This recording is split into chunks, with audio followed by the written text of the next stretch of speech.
Visit this. Everyone live like sunshine, shine bright on the grass you grow, and you'll grow just like the show. Be the sun, get knocked down and rise up again. And you too can have your two very best friends.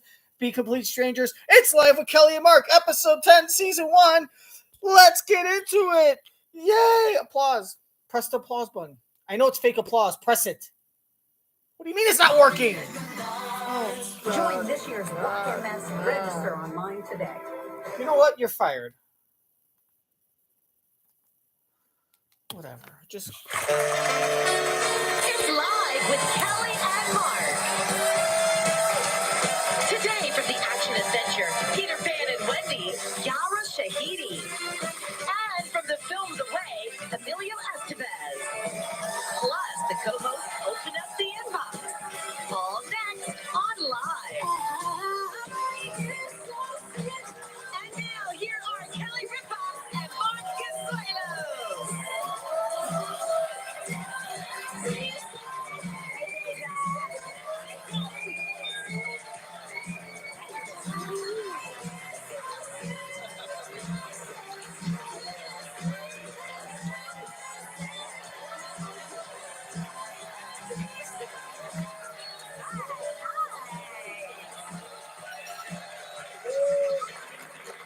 Welcome, it's Friday, April 28th, 2023. Looking good. Thank you so much. Do you work out in the morning?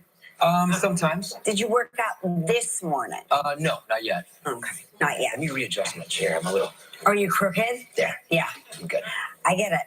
Listen, this is bad. Bad news in the news today. Uh-oh. I thought I'd open with a barn burner. New research suggests that French fries may be linked to depression. No. But initial ecstasy followed by depression. Don't shoot the messenger. Okay? I'm just reporting the news. What do you mean by that? Here's what I'm going to say. I'm going to call BS on this article because I believe I experience euphoria upon eating fries. Euphoria, ecstasy, elation. Elation. All the E's. Yes. All the E's. But I do have to say that there is a little bit of depression when you start getting to the bottom of the box. Yeah, I feel sad when the fries are over. Yeah, that's called depression. That's not depression. That's not depression. That is not depression. That is just like, oh, damn, it's over. Right. You know, what do they say? Should I have a second? I should have supersized. Right. So they're saying they're not sure if it's like a chicken and egg thing, but they're saying that the consumption of fried food, especially fried potatoes, was linked with a 12% higher risk of anxiety. Oh my God. I think, again, it's the anxiety that it's almost over. 100%. That you shouldn't have let your children. Who's going to tell her that supersizing isn't a thing anymore and that McDonald's discontinued that years ago?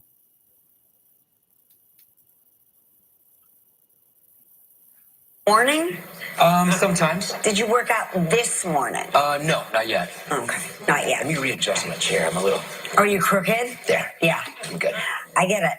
Listen, this is bad. Bad news in the news today. Uh-oh. I thought I'd open with a barn burner. New research suggests that French fries may be linked to depression. No. But initial ecstasy followed by depression. Don't shoot the messenger. Okay? I'm just reporting the news. What do you mean by that? Here's what I'm going to say.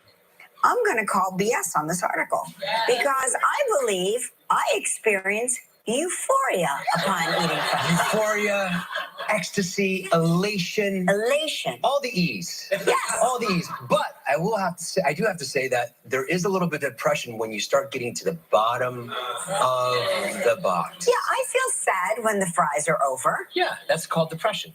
That's not depression. That's not depression.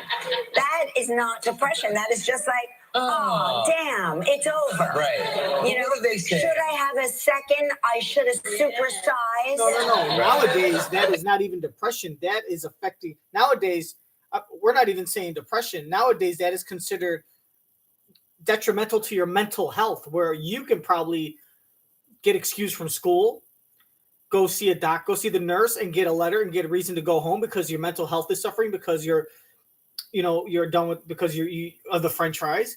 It can also, it could be used to. You might actually qualify to go get government covered government covered therapy sessions to go talk to someone, because what we want to do then is make sure that this mental health development, that this harm to you because of the French fries doesn't spiral out of control. And you might go 6 to 8 weeks, 20 hours over a couple months talking to a therapist and really get into the root of why do you feel that way about the French fries, and how can we make sure that this doesn't get worse, and how can we learn to control this and apply to controlling our angers of sadness, our feelings of anger and sadness when it comes to food and other things. Like, this is a whole thing.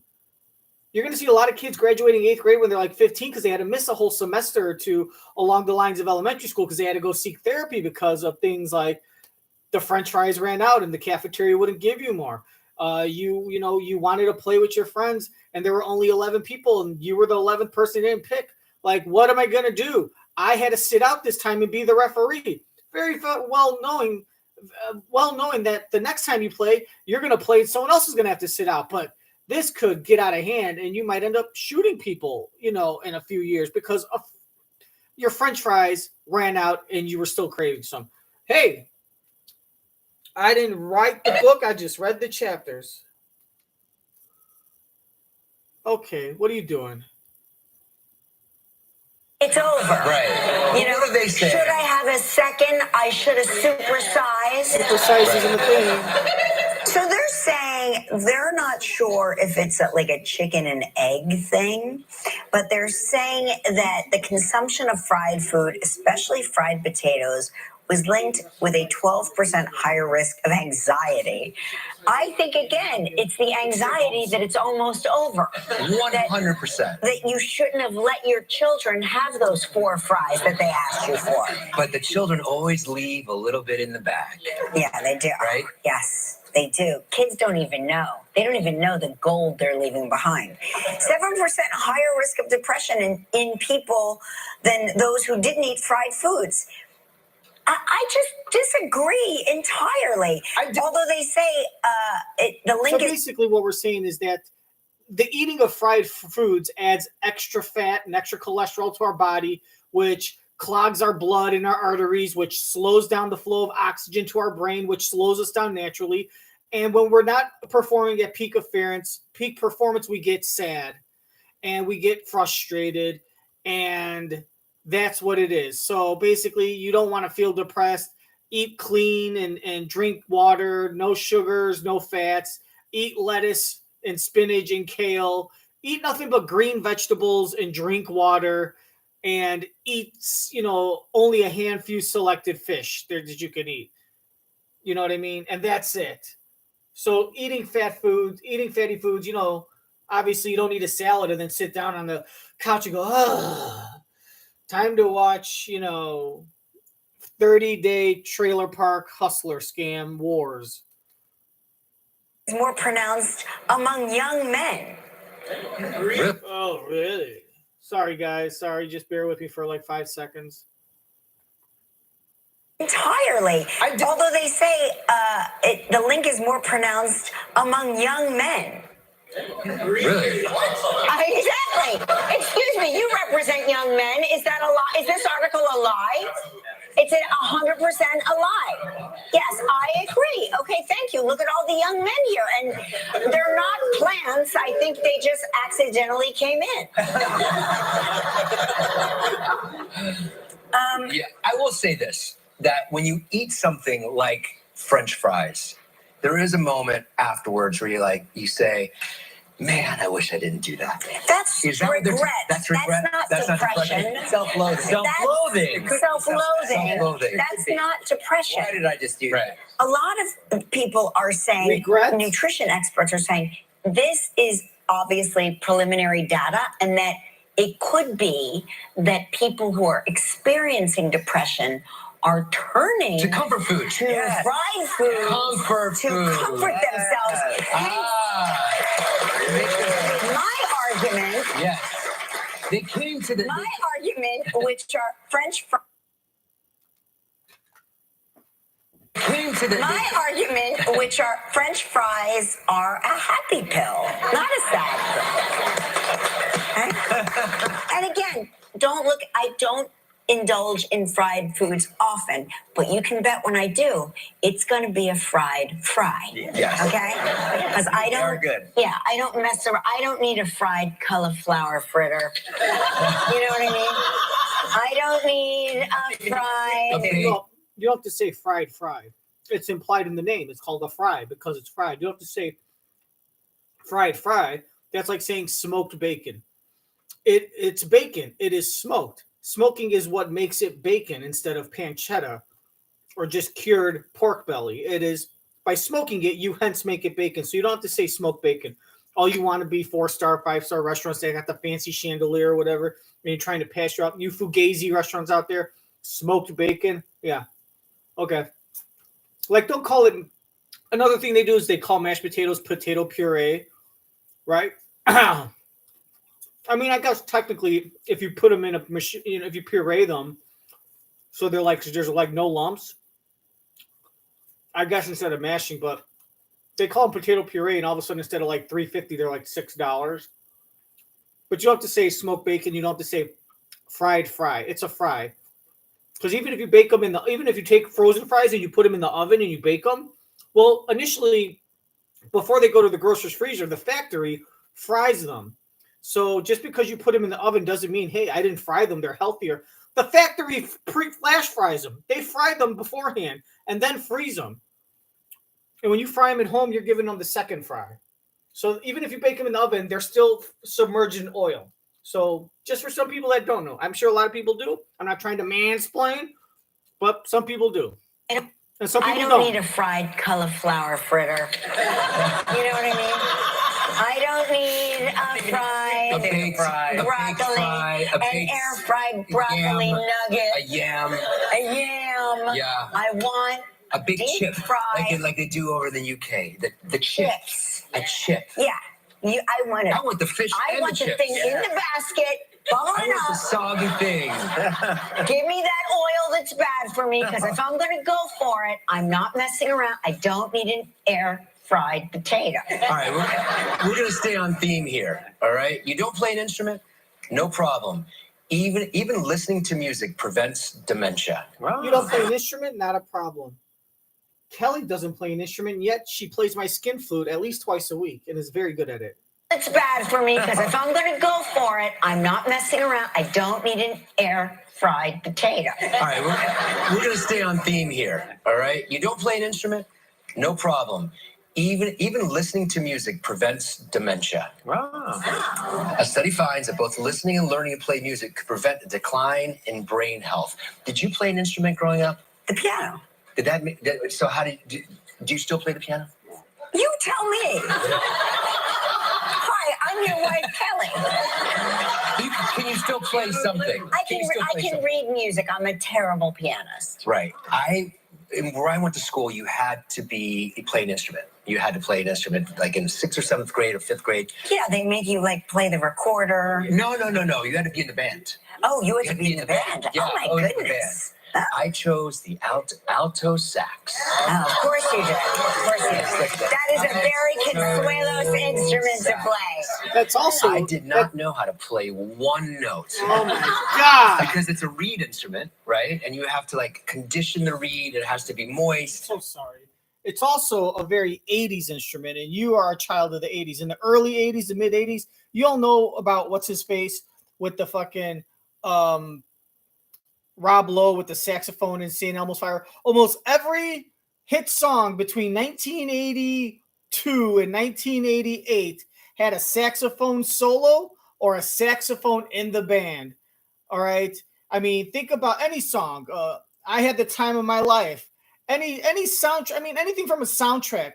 Every movie soundtrack, popular movie soundtrack, had that kind of montage where they tell they basically in a matter of 3 minutes or 5 minutes tell a whole week or two of the storyline, and there's music playing in the background. The actors don't see anything. There's no noise. All you do is you see the actors just talking and like fake laughing and like, or sometimes looking at each other, and they're trying to like skip through. So this isn't like a 5-hour movie, and they do the montage, and what's playing in the background?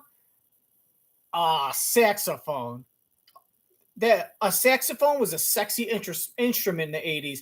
It was more the guitar, the electric guitar, and the saxophone. And the saxophone was more requested by a lot of producers than an electric guitar. Electric guitar was really just for the hair bands and any kind of metal rock. But if you're making a good pop record, oh, baby, there's a saxophone solo in that motherfucker. I promise you. Go ahead. Google it. Do your research. Put in the comments. All right, we're going to stay on theme here. All right? You don't play an instrument? No problem. Play my skin flute. My wife, Kelly, can teach you. She's been an expert for 23 years. Took her a while to get the hang of it. Hi, I'm your wife, Kelly. Can you still play something? I can read music. I'm a terrible pianist. Right. Where I went to school, you had to play an instrument. You had to play an instrument like in 6th or 7th grade or 5th grade. Yeah, they make you like play the recorder. No. You had to be in the band. Oh, you had to be in the band. Yeah, oh, my goodness. I chose the alto sax. Oh, of course you did. That is a very Consuelos instrument to play. I did not know how to play one note because it's a reed instrument, right? And you have to like condition the reed. It has to be moist. The squeaking that was involved. I squeaked and I squawked, and they made us go to a competition. We had to go to a school competition to play a song. And compete against other schools. Now, I'm typically into competition, as you know, on this show. I like to compete to win. More of that later. But I knew that it was going to be bad. So what I did, I can't believe I'm spilling this right now. They're going to come after you now. No, my folks. Yeah. I broke the sax. You damaged. I did. TikTok's going to come after you for being a boomer liar. Here's the thing. How come this girl gets defensive when this guy, her husband, says, "Do you play an instrument?" And she says, "Well, I played the piano when I was a kid." And then when he says, "Do you still play the piano?" she gets offended like, "You tell me. Hello, nice to meet you. I'm your wife," and all that. She gets offensive, but then when he says he plays the sax, she gets all shocked like, "Of course you did." How come she gets offended thinking, I've been your wife for 20 plus years. How do you not know that whether I play the piano or not? But yet you are completely oblivious to the fact that he played the sax in grade school. And all of a sudden that's okay. That's very hypocritical. How dare you not know that I played the piano when I was a kid? But when I don't know about you playing the sax, that's perfectly normal. And you haven't told me, like, after 20 plus years, you're finding this out for the first time? Like, why are you so embarrassed and shy? And why have you kept this a secret? And why do you feel the need to be a secret? How come over all the dates and all the years of marriage you've had, all the cuddles and all the cute little talks, whatever you've done, you never brought that up?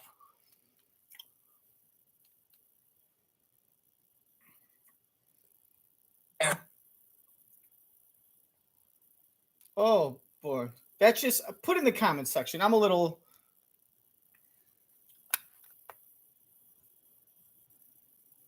I did. I broke one of the valves. So one then of the your valves. parents had to pay for it? Well, I think, it was bent. So on the day of the competition, I'm like, there's something bent. Oh. And did you?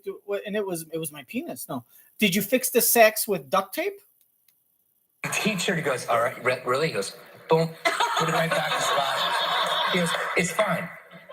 Did you just airplay it?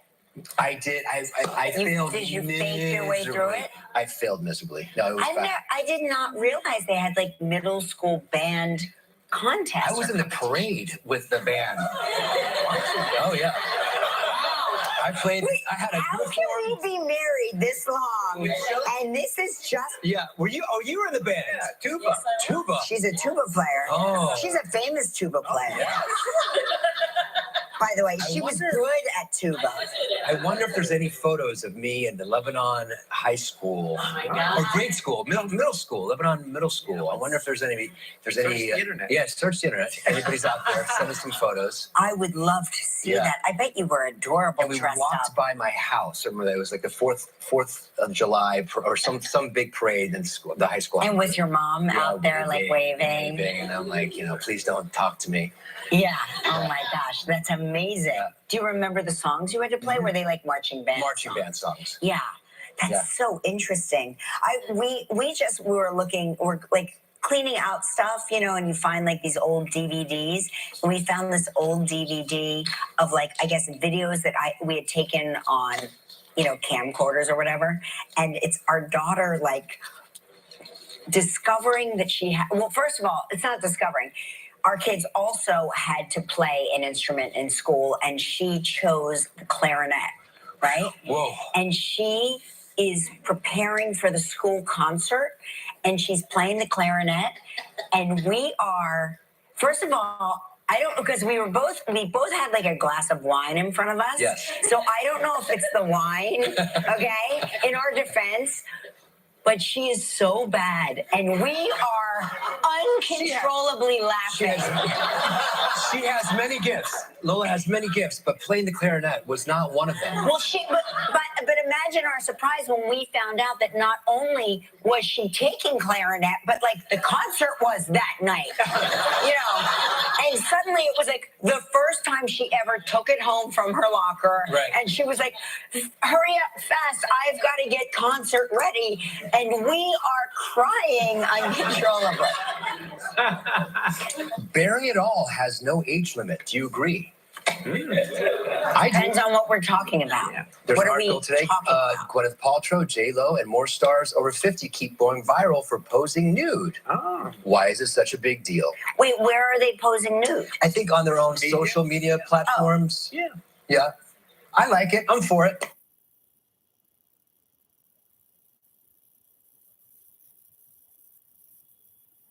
Ready, and we are crying uncontrollably. Bearing it all has no age limit. Do you agree? Depends on what we're talking about. Yeah. There's what an are we article today. talking about? Gwyneth Paltrow, J-Lo, and more stars over 50 keep going viral for posing nude. Oh. Why is this such a big deal? Wait, where are they posing nude? I think on their own social media platforms. Yeah. Yeah. I like it. I'm for it. Yeah.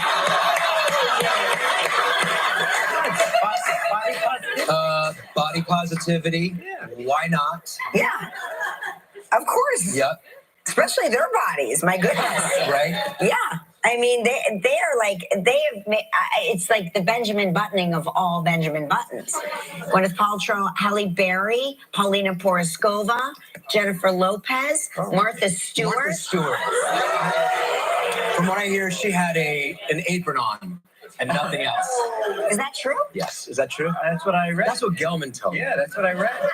I read it on the internet. Embrace it. I'm not an age shamer. Like I'm like, well, let's be honest, Kelly. You should be complimenting them, but you should not be saying, "Oh, like, well, with their bodies too." You are a young woman in her 50s with the health of certified by a doctor, the health of a 33-year-old woman, and you are in that same category where you should be taking nude photos and proudly posting them and showing off how great your body is, considering how much hard work, the fruits of your labor over the last 20 years of healthy eating, exercise, and just minor plastic surgery. Not too big. You're not going Kris Jenner with it, right? Not the face. Well, maybe the face with the needles, right? But like, you don't really go crazy. And don't talk about curviness. Gwyneth Paltrow is a toothpick just as much as you are. a spaghettini. All right. If Gwyneth Paltrow weighing 92 pounds can sit there and show off her, her rail thin body, you should be proud to display to the world exactly how wonderful you look, not just for a woman your age, but for a woman of any age. So I encourage you to find comfortability and confidence and all the hard work that you put in and celebrate who you are. And go brag for JC's sake. All right, everyone, make some noise if you want to see Kelly get naked. Do what she. Here's what I am. Live and let live. People get so up in arms. People get so faked outraged over Fake things. outrage. And it's like, calm down. Calm down. It's like, Take off your clothes and calm down. take off your clothes. Calm down. What about you? Would you pose nude? You're over 50. Yeah, 52. Yeah. No, I would not. Well, listen, as somebody who's seen you naked many times, Yeah. I highly encourage it. Okay. It's real truth. I like it. Forget the fireman calendar. Forget the fireman calendar. The birthday suit calendar. Well, I like it. It doesn't bother me. Me neither. I think we should lean in. Lean in. Yeah, we have a huge show today. We do. Yara Shahidi is here. I'm very excited. And she will be getting naked in front of you. Emilio Estevez is going to be here. It's time for Live's Grow For It all Spring inclusive. Trivia.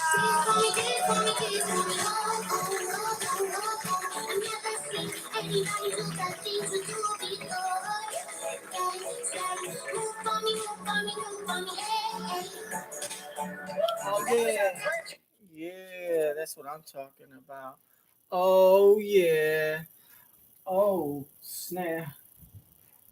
That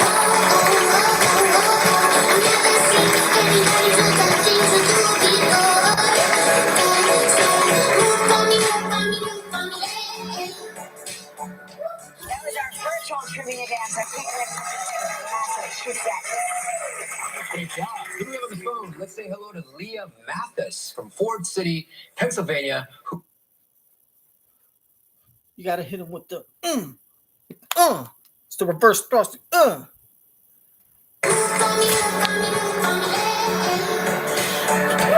was our virtual trivia dancer. Great job. Who do we have on the phone? Let's say hello to Leah Mathis from Ford City, Pennsylvania, who watches on WTAE. Yeah. Hi there. Hi, Leah. Hey guys. How's it going? Good, how are you? I'm good. Who do you have there in front of you in that picture? Is that? Can't see. Yeah, that's my daughter, yeah. Oh, we're gonna play a little game, and in games, sometimes people win and sometimes people don't win.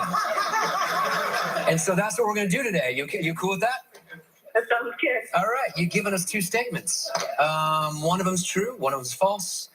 If you stump us, if we don't get it right, you get this coveted Kelly and Mark mug.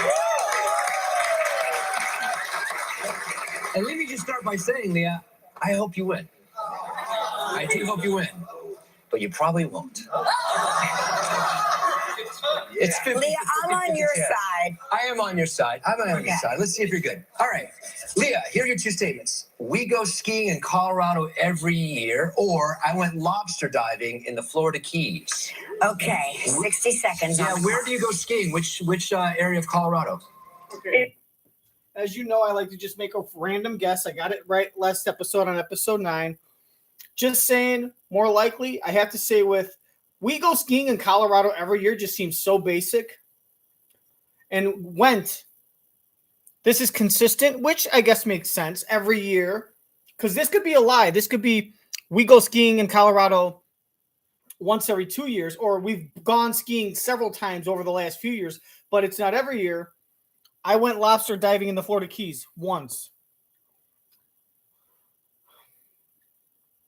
I have a feeling this is just so obvious that you're going to go with this one, but that's what she wants. So I think this is the truth.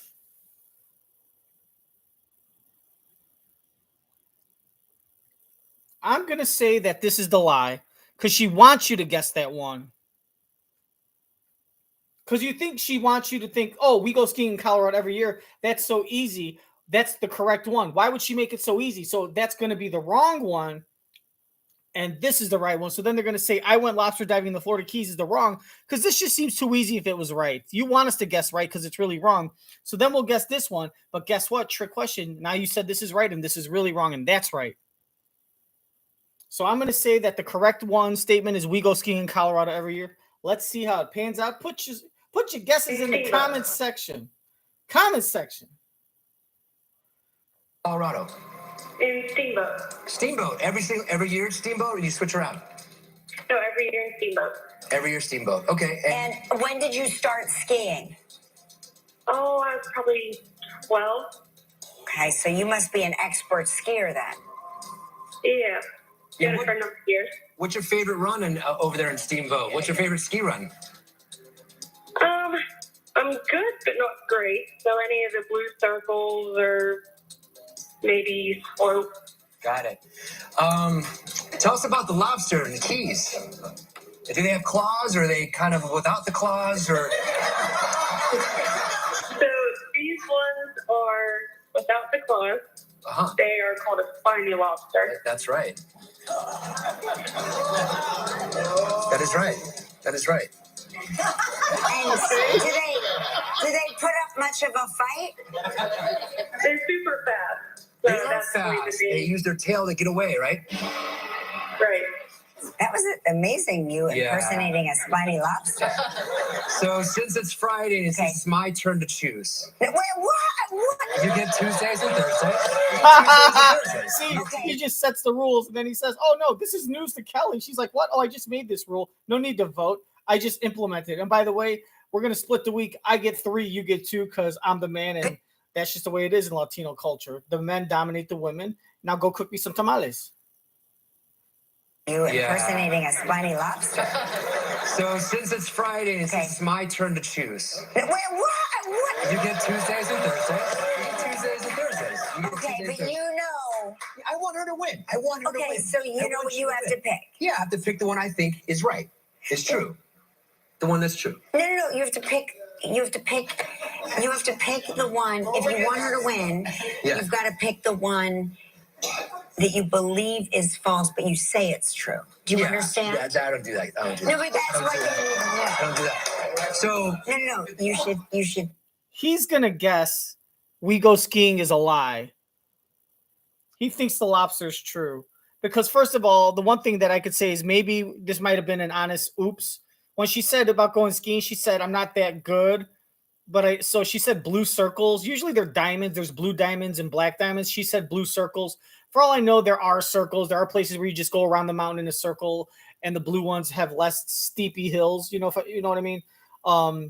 So that could have just been, they call it circles, maybe in Colorado or at certain ski horses. I've always known them to be diamonds. But she also said and that's a big thing when people say it's usually a subconscious tell that they don't know the answer and they're going to make up something. I don't know. Like what?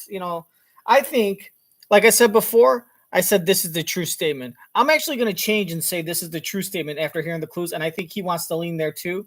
She's convincing him to say that's the right answer. I think this is now the right answer. I said that was before clues. After clues, I say this is the final answer. He's going to end up guessing this one, and we'll see if we're right. Pick this one. Because this. I'm going to say you choose. You choose. No, it's Friday. Yeah, you want to do it? She wants to have power over you. She wants you Leah, to do what she I tells you to believe the do. one that's true is that you went diving for lobster in the Florida Keys. That is correct.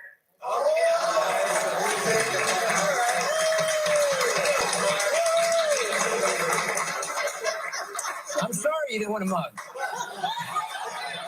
I'm sorry you didn't win a mug. I really am sorry you didn't win a mug. No, you're not, because I told you which one to pick. Well, we can just give them away. We can give them away if you win. You didn't win the mug, Leah, but you still have a chance to win a great prize. Deja, spin that wheel.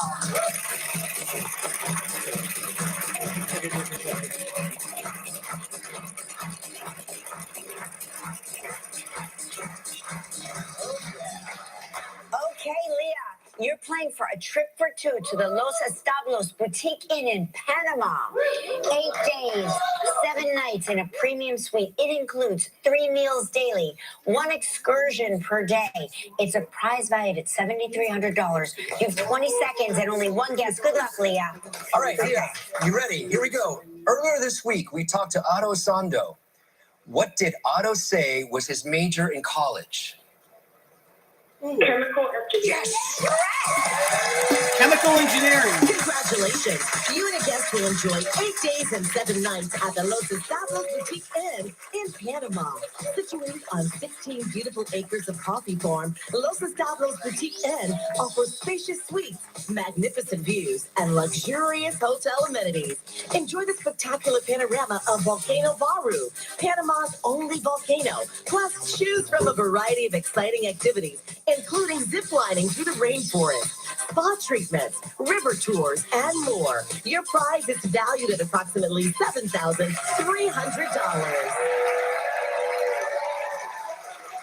I am really glad that you're going to Mexico. No, she's going to Panama. I'm really glad you're going to Panama.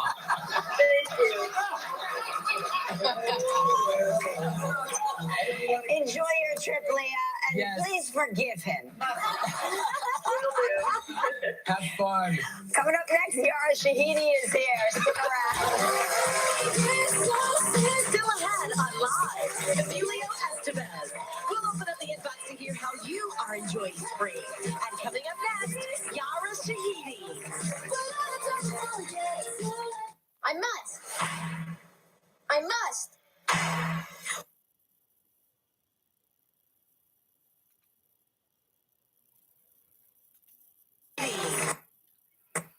Let's get a nice little postcard for you. No.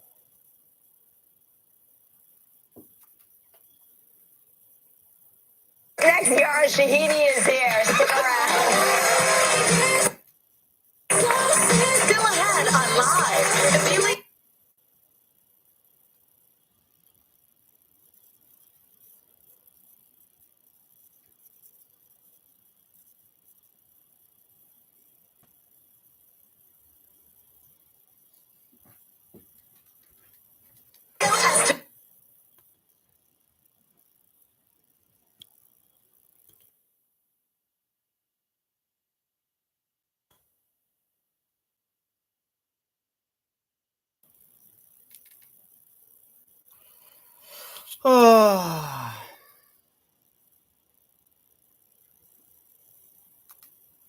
Menards commercials are always the last one before Assure returns to the broadcast.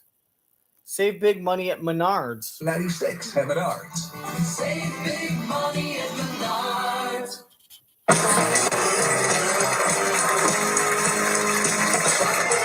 Welcome back, everybody, on Monday's show. Ellie Kemper is here. From ABC News, Deborah Roberts. Oh, breaking news. Yeah, someone sent in a photo that they found of Mark in high school. Yeah. In the marching band? Yeah.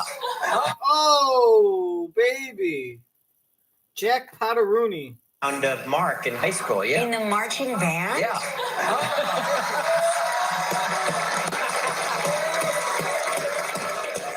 Wow. Nice hair. Wow, Mark. Mark, you have giant hands as a 6th grader. Look at that I center even part. knew. The center part. Yeah. I was in the band Menudo. Yeah. You've been And you knew adorable you were your gonna be whole here. life. Yeah. You had a look. Yeah. Yeah, exactly. How did you know to wear that logo? It was meant to be. Yes. All right, you know her as Zoe on the hit series Blackish and its spin-off series Grownish. Now she's taking on the role of the iconic, lovable fairy Tinkerbell in Disney's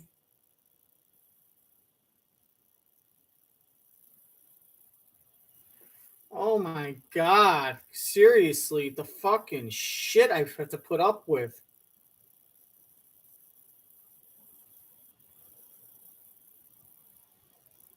Oh, don't tell me you're going to start doing this shit.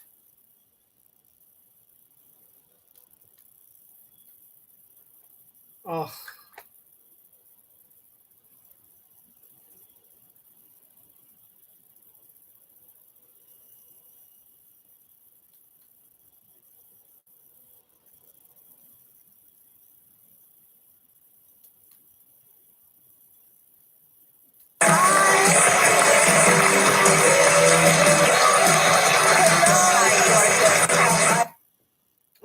right, looks like we're at that time. So just skip forward a few minutes in this video because my DVR box is just being a stupid piece of shit again. So you'll just be able to fast forward in the video, just jump ahead, and you can go right into it, unless you want to watch this magic happen.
Today really marks the first stage of an unprecedented technological advancement. we have begun to identify so-called Goldilocks planets. These are planets that share a similar relationship with their sun as we have with ours. If a planet's too far away from its sun, it's too cold. If it's too close to its sun, it's too hot. But for an Earth-like planet, the distance is just right, potentially perfect for sustaining life.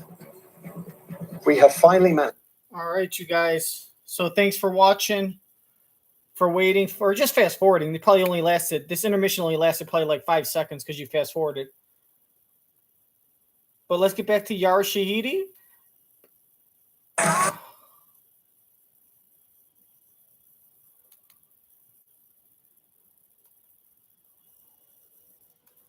On the show, please welcome Yara Shahidi. Oh my God.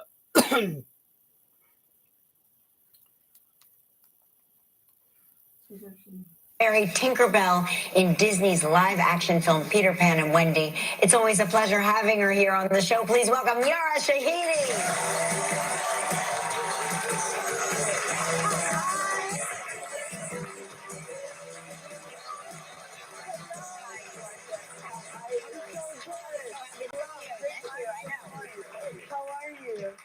Welcome back to the show. Thank you for having me. You haven't gotten sick of me yet. Never. Oh, never. No. You just graduated. It's been a year since you graduated from Harvard. Wait, by the way, we talked about this before. There you are with your parents. You know, we will never get over how excited we are that you graduated from Harvard while working full time. Thank you. I feel like the first time I was on, I was in the thick of my school year. You really were. And so, you know, when you've got your 2 younger brothers now, and I'm assuming they're in show business as well. Yeah. Did they want to follow in your academic footsteps? No. I mean, I think we're all in such different and similar spaces. Like my brother Saeed, he's a junior at UCLA, thriving and doing his thing. UCLA is, you know, a demanding school Yeah, as well. absolutely. So he is. And I think, and he's somebody, like, he was my first acting partner ever. Oh, wow. Because we did movies together, TV together. Yeah. I always say about Saeed, like, when he wants to, he can jump on a show with, like, the blink of an eye. Yeah. It's just about desire. So he goes in and out. And then my brother Ehsan, the most entrepreneurial of us, I'd have to say. What is he doing?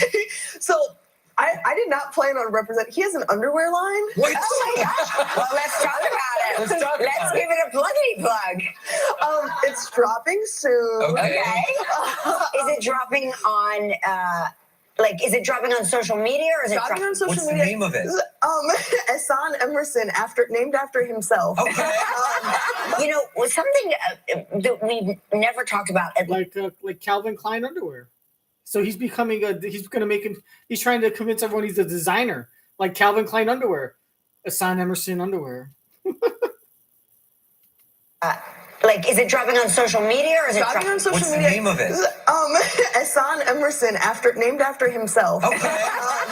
You know, something that we've never talked about, at least on our show, that I did not realize is that your dad is a professional photographer and he was Prince's photographer. Yes. Like, as in Prince, the music, artist, yeah. the artist, the icon. Did you know Prince growing up? Yeah, so my Bubba worked with him, I believe, for 10 years. And I mean, I'm a Minnesota girly, so Right. Okay. I grew up hopping on certain tour stops because he really made it a family affair. And so, I mean, at a certain point in my parents' relationship, my mama was his camera assistant, which I love because now they're production and producing partners. So Right. it's like a full circle moment. But yeah, there were moments, I think we went to London to see his London show. I remember his last shows at the Forum, but always so supportive. And I think what's fun is that the families that worked alongside Prince, like, we know their kids because it was really, everyone was involved and everybody showed up and it was such a welcoming environment. What did you call him? Mr. Prince. Mr. Prince. Yes. Mr. Prince. And there's a headshot in Paisley Park and it says, "To Mr. Prince, Heart Yara." Yeah. So Grownish, when it pivots to Grownish, in its 6th and final season, how do you feel about it coming to an end? Because I really feel feel the way we all feel, like we watched you grow up. Literally, I watched me grow up. Yeah, right. So what can we expect? Well, I think it's always bittersweet, but I think primarily sweet just because to be a newer show that gets to hit 100 episodes and gets to go through so many milestones is just so unheard of. I feel like, being on Blackish, that was a part of the last couple of shows where you got to go 8 seasons. Right. And so it feels nice to feel like we got to tell Zoe's journey. We got to have Marcus over from Blackish and tell Junior's story and expanded the cast in such great ways. But honestly, I think the biggest thing is going out with a bang. So we have some really fun guest stars and trying to figure out, like, where does Zoe land? That is the big question. I'm like, she's had this fashion world and this, like, California, CalU campus world for so long that I'm even curious. Okay, about ready? what's gonna happen. The spinoff is called Zoe Lands. Okay? Zoe Lands. And it's about where Zoe This lands. is so funny because in every script, it's almost an inside joke. Because Zoe's the one always making mistakes and then always learning lessons, every scene ends with "this lands on Zoe." Oh my God. So, You did it. the way You're welcome. Yeah, You're welcome, ABC. When we come back, Yara's going to tell us what it's like playing an iconic, tiny but mighty fairy Tinkerbell. Still ahead on Live, Emilio Estevez.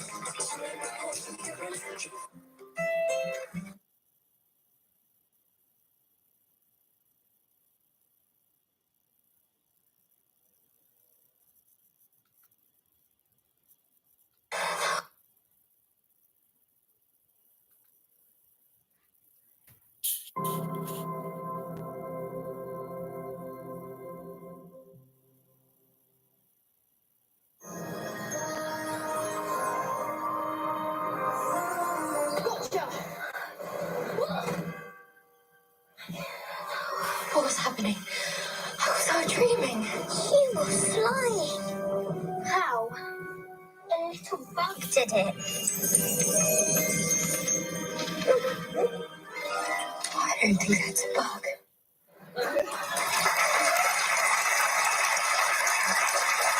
That was a scene from Peter Pan and Wendy. It's a reimagination of Disney's classic film Peter Pan. You are perfect for Tinkerbell. Thank you. What is it like, though? I've got to ask, your character doesn't speak. No. So is it a lot more Is it challenging? Challenging Yeah. because I'm a talkative person. Right. So my first instinct is to speak. I've never been more aware of my face in my life than after shooting this because I think so much of the prep was me on like the photo booth on my laptop just making faces and seeing like what stuck and seeing what looked good. But I end up being really sore at the end of these Tinkerbell days because so much of it was me trying to express myself with no Gesticulating. words. Yeah, of course. There's this really interesting factoid that the Disney original animators, they were all married to ballet dancers, and That makes because they so took much so much sense. influence movement. from the movement.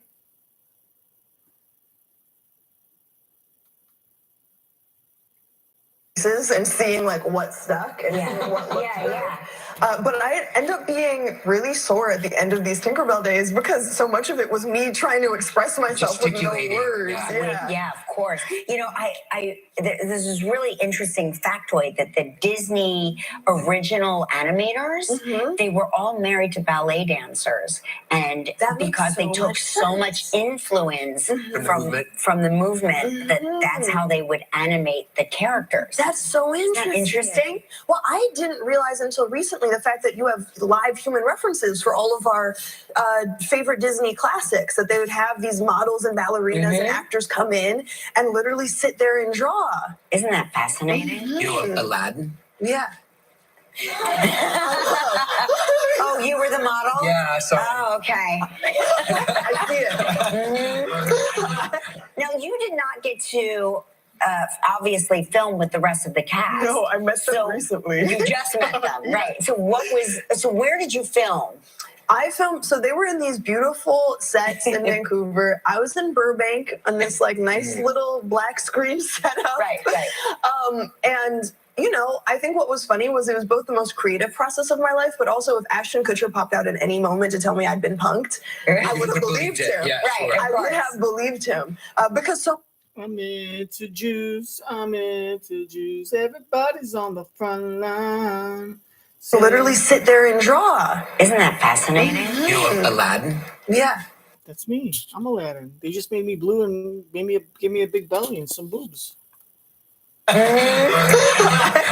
you did not get to obviously film with the rest of the cast. No, I met them recently. You just met them, right? So where did you film? I filmed, so they were in these beautiful sets in Vancouver. I was in Burbank on this like nice little black screen setup. Right.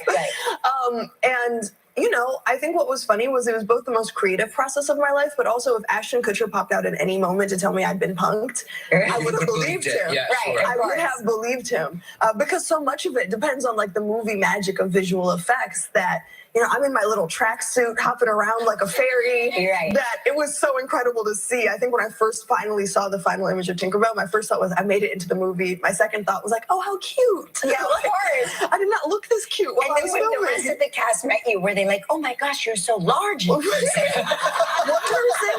I was actually, there was an interviewer who was younger and she was interviewing me. She may have been like 15 or something. And she goes, you're so much taller than I thought.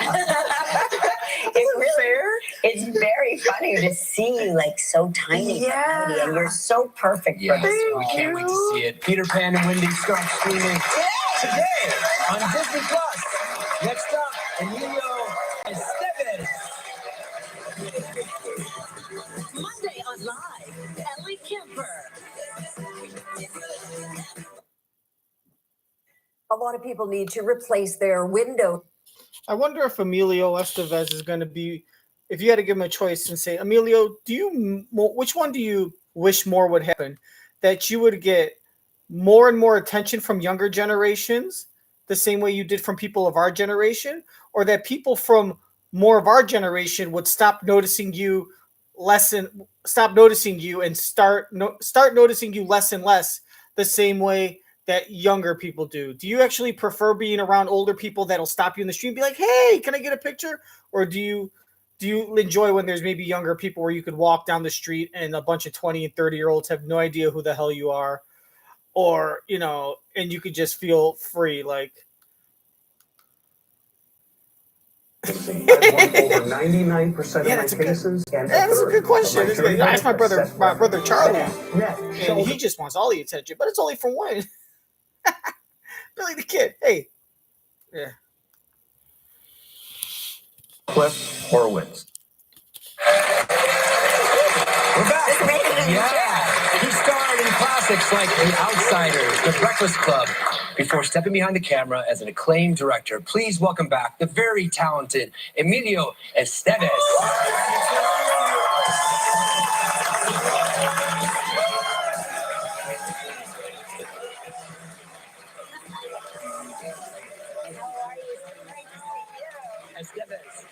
You said it right. You said it right. Estevez. Estevez. Yes. So growing up, though, it was always Estevez. You know, Estevez. the coaches That's and how I the used to teachers. say it. Estevez. Yeah. But no, it's Estevez. Hey. We know. Yes. Last time you were here, I was here also too. you were here. You were filling in, yeah. Yes. Last time you were here, though, you were about to be, I can't believe I'm saying this, and I still can't believe I'm saying it. You were about to become a granddad. Yes. And now you are. And now I am fully a granddad. Yes. Alma is about to become 4 years old. Oh, my gosh. And yeah, man. Wow, that What's was that fast. like? Well, you know, after COVID, or actually during COVID, I think she only knew me as the guy with the mask on. So now it's the mask's off, and she's like, "Who are you?" Put that mask back on. Unbelievable. You know, every time you come here, you remind me more and more of your dad, Martin Sheen, of course. How is Martin doing? You know, my father is amazing. He's just got such amazing constitution. He's going to turn 83 this year, and you know, he's got those great he's got those great Ohio roots. Both he and my mom are from Ohio. My mom's from Cincy, my dad's from Dayton. So it's like they've got that good Midwestern stock. Yeah. And so he's got a lot of great energy. And he still looks like a kid, too. He does. Yeah. It's that Irish part of him. Yeah. You know, it's like he's got good skin. Yeah. He's still he's still got a lot of fight in him. Yeah, he does. Good. Did you spend a lot of time on set with him growing up? Did you travel? I did, and not always by choice. In fact, I was born here in New York. Okay. And it was mandatory that the family, my parents believed that for the family to stay together, we actually had to stay together, which meant if we went on location, we went always en masse, and we stayed. So when we left New York in 1969, we went to Mexico for a Mike Nichols film, Catch-22. Yeah. And we never came back to New York. And then from then on, it was like, okay, we went to Rome for 3 months and the Philippines for, gosh, I was there. My parents were there for 2 years. I was there for about 6 months. So it was always immersive travel. It had to be exciting. I would think, like, as a kid, that would be exciting to just sort of set up shop. But I guess when you have, like, friends or you're in school, it's hard. Yes. Trying to make a call from the Philippines to your friends back in the United States in 1976 took about 3 hours. And that's I was. Yeah, I didn't even think about that. You put the call in, and then you'd wait, and you'd wait, right? And you'd wait. And the same thing, calling someone from. So when I finally came back to the States and tried to get in touch with my dad, especially he got sick on that film. Yeah, of course. Sure. So calling him to see how he was doing, that also took sure a couple hours. Scary. To make the connection. That was scary. Emilio, 40-year anniversary for The Outsiders. Is that true? Yeah. 40 years. Doesn't make any sense. No. Did you have a feeling when you were making the movie that was going to be that big of a hit? No, I mean, you never do. As an actor, you guys know, it's like you do the audition, you get the part, finally, after how many, and it's like, oh gosh, this movie, people are going, people are digging it. Well, okay. And then generations later, people are still watching it. And if we're lucky enough to get a couple of those kind of movies on our resume, there's The Breakfast Club, there's The Outsiders. You had all of those movies. And then Young Guns and The Mighty Ducks. And it's just like, you get lucky enough to be in these movies and be associated with these projects that have this longevity. They transcend generations. And it's like, it's a blessing. Hey, when we return, we're going to find out what inspired Emilio to direct his dad. Stick around. If you love watching our show from home, now's your chance to see us live and in person. Emilio, when you heard of the Mighty Ducks, did you have a feeling it was going to be big, or at least If you love watching our show from home, now's your chance to see us live and in person. Come join the fun. Check out all the stars and be part of Live with Kelly and Mark's studio audience. Visit our website and get your tickets now. the hell is this shit? Came up with an idea. What's your idea? We tell them that we're about to watch. Did you make props? Is that what you were doing this morning? Next live, Ellie Kemper from the Great American Baking Show. Plus, ABC News' Deborah Roberts. I would say, because by the time the Mighty Ducks had come out, you've been around the business for a while. You obviously know, Disney. Was there anything in you that thought, like, this movie might be like one of those great kids movies, kind of like, like the Bad News Bears or something? Was there a part of you that said, even if this isn't a great film, this might be a film that just resonates with kids for generations, and I should do this just for that fact that this might just be a movie that gets terrible ratings but kids love? Or did you just think because of the, or was it all about just the paycheck? It's just another movie. Did you see the possibilities of there being like a sequel and winning actor, the great Tony Shalhoub? I keep on thinking the Bad News Bears. There was like 4 or 5 different Bad News Bears movies.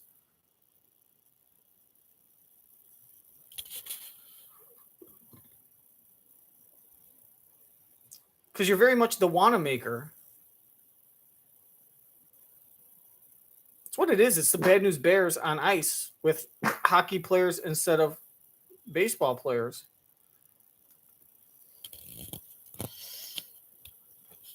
Oh my God. Yeah. McDonald's. Look at this. Salt. 2 for just $2.29. Ba-da-ba-ba-ba. Oh, that is steam. You should fly with me. Yeah, right. Turn the car around, pack a bag, grab your passport, forget your golf clubs. Come on, a father-son trip. It'll be fun. When you coming back? I don't know. So you don't have a plan? We agreed that if I let you take me to the airport, you wouldn't lecture me about how I'm ruining my life. I lied. Okay, that was a clip from the way. I could set it up, but I feel like you would do a better job explaining. Well, sure. And the first thing is like when you see that clip, it's like we don't look anything alike, right? No, right. Twins sitting in the I was like, oh, it's the movie Twins. Right. Yeah, right. So the film, it's actually a re-release of a movie that we did. It was out in 2011. Right. It had a very limited release. But the film is about a journey along the Camino de Santiago. And it's about a father who loses his son, who's a sort of a wanderer and a traveler, and he loses him on the Camino.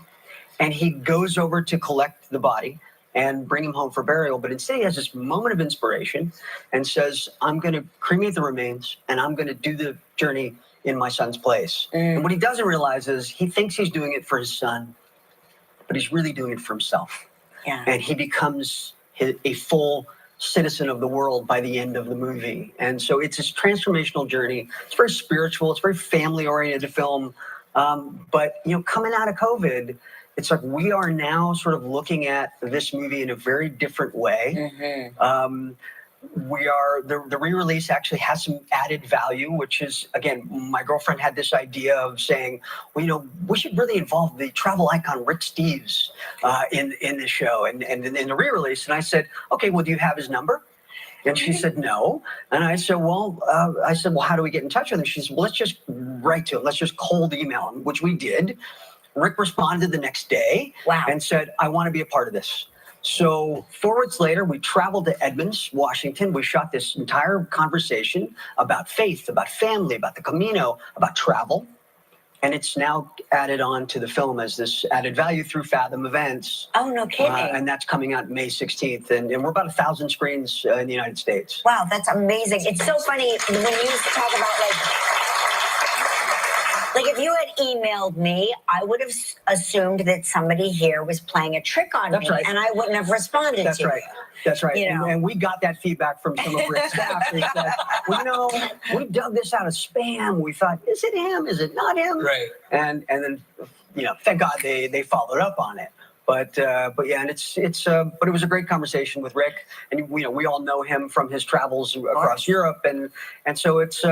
But it was a great addendum to the film. What was the original inspiration behind making the movie? So my dad was on hiatus from The West Wing, and he decided to go overseas and check out the Camino because he'd always wanted to. My grandfather was born about 50 miles from Santiago de Compostela, and so he'd always known about the Camino. He'd always wanted to go. So he dragged along my son, who was working as his assistant at the time. They went over there. He did his, they did it by car. They didn't walk. Okay. So they stopped in on the Camino. How long is it? Is it 500 miles? It's 500 miles. Yeah. So they stopped in this little town called Burgos. They've stopped into what's called a Casa Rural or an albergue. My son looks at the innkeeper's daughter and falls in love. No. And he said, I'm moving to Spain. And so he lived there for 9 years. So in a lot of ways, I was inspired by that. I kind of lost my son on the Camino. Wow. And so I thought, well, how do I sort of work that into the story? Is he still with the innkeeper's daughter? Oh, God, yeah. Well, yeah, that's my granddaughter. So, oh my God. The mother of your granddaughter is the innkeeper's daughter. Yes. My granddaughter's name is Alma, and she is the miracle of the Camino that really was the beginning and the impetus of how this all came together. Full circle. Yes, indeed. Wow. The Way will be in select theaters nationwide May 16th. Coming up next, we're going to open the inbox. Emilio. Yeah. Monday on Live from ABC News, Deborah Roberts. Feeding time.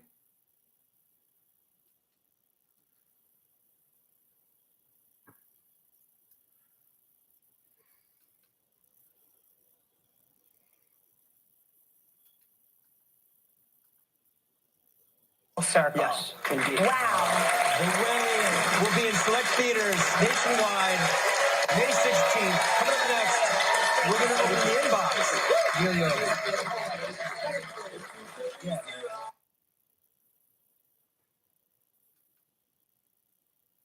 May 16th. Coming up next, we're going to open the inbox. Emilio. Yeah. Postcard.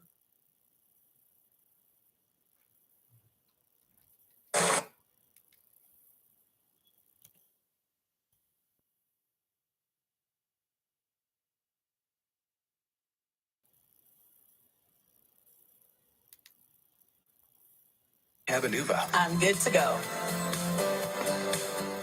Get 11% off everything. Told you, Menards always has the last commercial.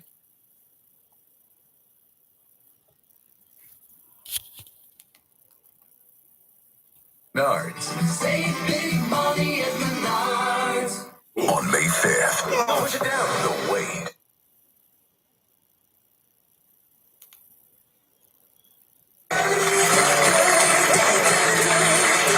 Earlier this week, we asked you to write in and share how you're living your greatness this spring. We've partnered with Allegra, and just by writing in, one lucky entrant will win $5,000. Now, here are some entries, not necessarily winners. That's right. Gelman wants us to remind you, you probably didn't win. Angela Head from Long Beach, California said, I'm going to clear out my closets and donate and give away as much as possible. Looking forward to a fresh look and attitude in my home life. Oh, that's awesome. I like Doesn't that. it feel Spring good cleaning, to yes. spring clean your Sarah closet? Bosch from Franklin, Wisconsin said, baseball season for my son is in full swing now. I can't wait to watch them play in the field. Oh, Fran Cutler from Yonkers, New York says, looking forward to Memorial Day weekend when our pool will be open for the season. Yeah. Swimming, floating, pool games, barbecuing, ping pong, music, and spending quality time with great friends. Can't wait. Sorry, Fran, you're probably not the winner. Cindy Schmidt from Beaver Dam, Virginia. I'll be growing my own vegetable garden and canning my veggies. All right. Oh, okay. Probably also not the winner. Gelman wants me to remind you. Speaking of which, Maybe you never know. speaking of which, Suzanne Deck from Westport, Mass. says, I have to agree with Mark. Oh. He's playing the trivia game the right way. I'm also competitive and would try to pick the correct answer, even if they didn't get a bug. Listen, I want everybody to win. I really, really do. And I want them to try to beat me. He's trying to beat you. And win the trip. Try to beat me. I do. I want them to try to beat me. What are you, a lie detector? That's correct. All right, let's get to some non-essential items. Ooh, look at this. Tara Vuano from Brooklyn, New York caught Mark on an episode of Third Watch tonight. Yeah. That's like a rerun. That's a rerun, yeah. Do you remember what you I played Big Daddy. He may or may not have been a pimp. Can we say pimp? Sure, we say it all the time here. And he was having a gentle discussion with the police. Oh, okay. Yeah. We've got another great one. This is great. This is Ree from Saddlebrook, New Jersey. My now husband and I came for a taping right before COVID hit. We got engaged in the waiting area because that is the only way I would be surprised. It was a really special moment. Good luck to you guys on your new adventure. Congratulations. This is why Monique in the background for the win in this photo. Yes. I don't know. Is Monique out on set right now? Hi, Monique. Yeah. Now she's hiding? Now you're hiding? This is a great shot. Here we go. We have David Scoggins from Moorhead, North Carolina said the new background makes it look like Kelly's wearing a fascinator hat. Oh, it does. Just in time for the coronation. Yes, it does. It almost is like biblical in nature. My goodness. You have time for one more? Sure. Yeah? All right. We have Leah G. from Brooklyn, New York. Hi, Kelly and Mark. Meet my rabbits, who are also named Kelly and Mark. Oh. I adopted them from a shelter separately, and those were the names given to them already. They're a lot like you. They're amazing. They have amazing chemistry.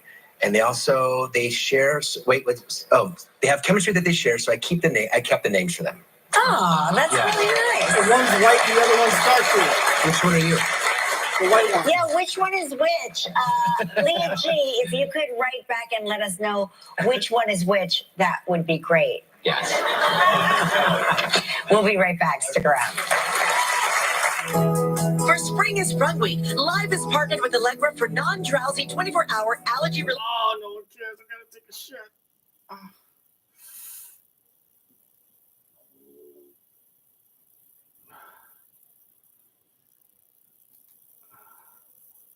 That was big crowd energy. Big crowd energy. April showers bring May flowers. And they bring Big stars all month long.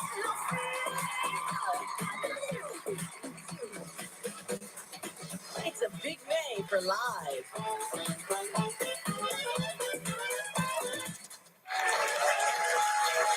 Well, that's it on Monday's show.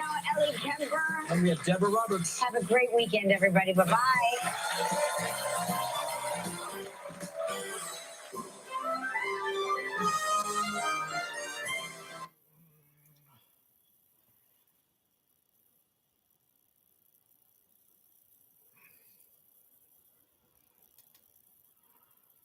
86ing Biden? GOP presidential candidate Nikki Haley makes a shocking claim that President Biden might not live through a second term in office. The idea that he would make it until 86 years old is not something that I think is likely. Is she forgetting the outrage she felt when her age was called into question? Hypocrite. Nikki Haley is in her prime. You're fired. Or is this a legitimate You can concern talk- we even can talk about- Biden has acknowledged? I respect them taking a hard look at it. I take a hard look at it as well. Then, the legendary author who helped guide generations. Okay, that's a hypocritical move. I gotta go and take a dump. Make sure to subscribe.